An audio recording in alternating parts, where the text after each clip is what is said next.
Music theory has a lot of stuff, and not every great musician has to be a great music theorist. Many of the top performers and recording artists, particularly the 20th century, were not particularly well versed in music theory.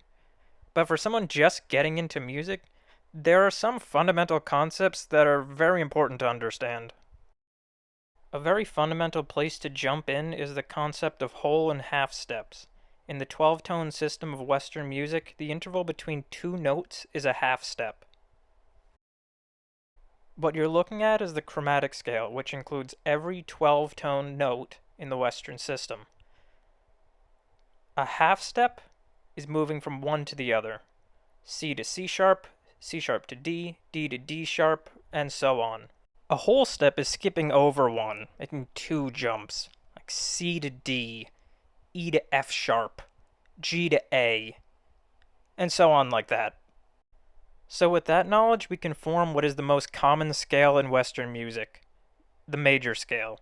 The major scale is constructed using the notes that follow the pattern whole step, half step, whole step, half step, going from C whole step to D, D whole step to E, E half to F, F whole to G, G whole to A whole to B, and B half to C.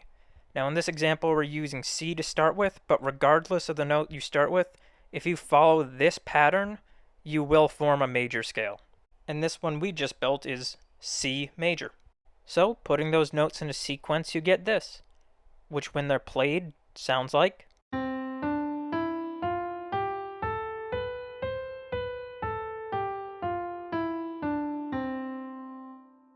So, using these notes, we can start to put together a melody, which since we are using the major scale starting on C, would be said to be in the key of C major. But before we start pulling together a song, we have to look at chords. Chords are three or more notes played together, and one very common type is the major triad, triad meaning three notes. Going back to our chromatic scale for a second, a major triad is formed by taking a note, then adding a note that's 4 half steps above it, and then the other one that is 3 half steps above that. The intervals this forms are a major third and a fifth. A major third is 4 half steps up, and a fifth is 7. But this isn't necessarily the most intuitive way to think about it. Going back to the major scale, you'll notice that taking the first note and then going to the third, that is a major third away, and the fifth, a fifth. Playing the first, third, and fifth notes in a major scale together will give you a major chord. This goes into what makes the key major. Other major chords starting with other notes in the major scale appear too. Here in C major we have C major, G major, and F. Here I've arranged some of the chords together. C major, G major, F major, G major, then C major again. And if we play them, it sounds like this.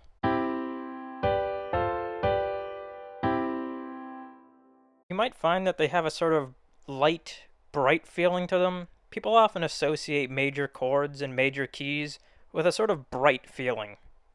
So, taking our major chords and our major scale together, if we put together a melody and play a major scale over major chords, it could sound something like this.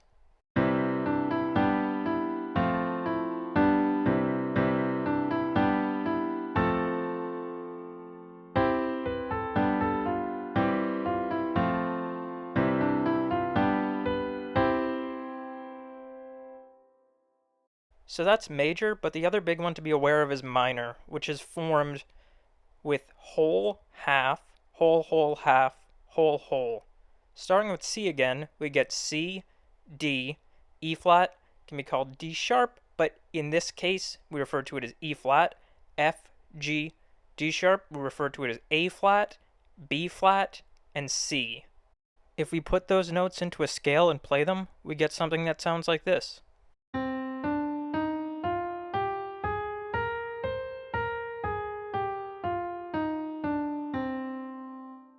If we want to make a minor chord, that interval of a fifth stays the same. Still C to G, 7 half steps away.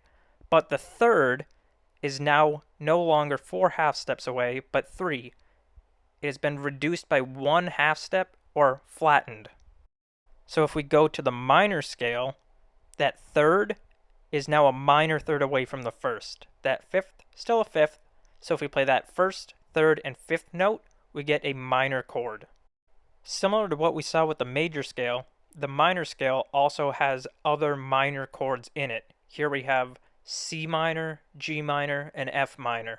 Playing these minor chords, similar to how we did with the major chords, we get something that sounds like this.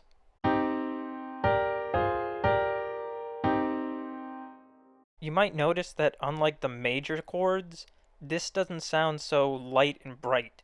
People often describe this as being sad, or sometimes more as being somber and serious, with more heaviness than the major scale and major chords. So, similarly to what we did with C major and its major chords, let's use C minor and its minor chords to put together a song.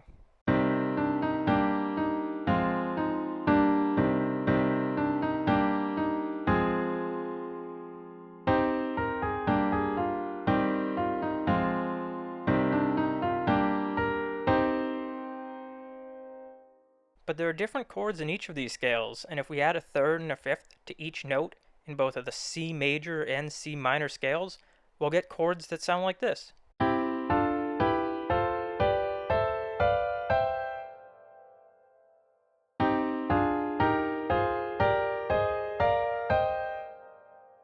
So let's use the major scale again, and this time use chords that appear in the major scale, not just the major chords.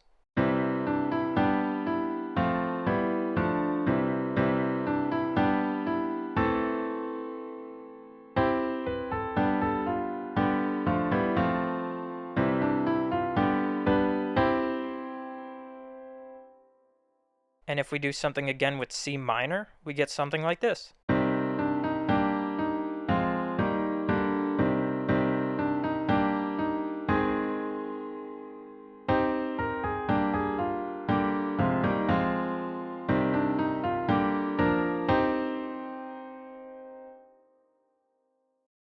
There are a wide array of chords and keys out there beyond just major and minor, but so much music, particularly modern music, is really dominated with major and minor.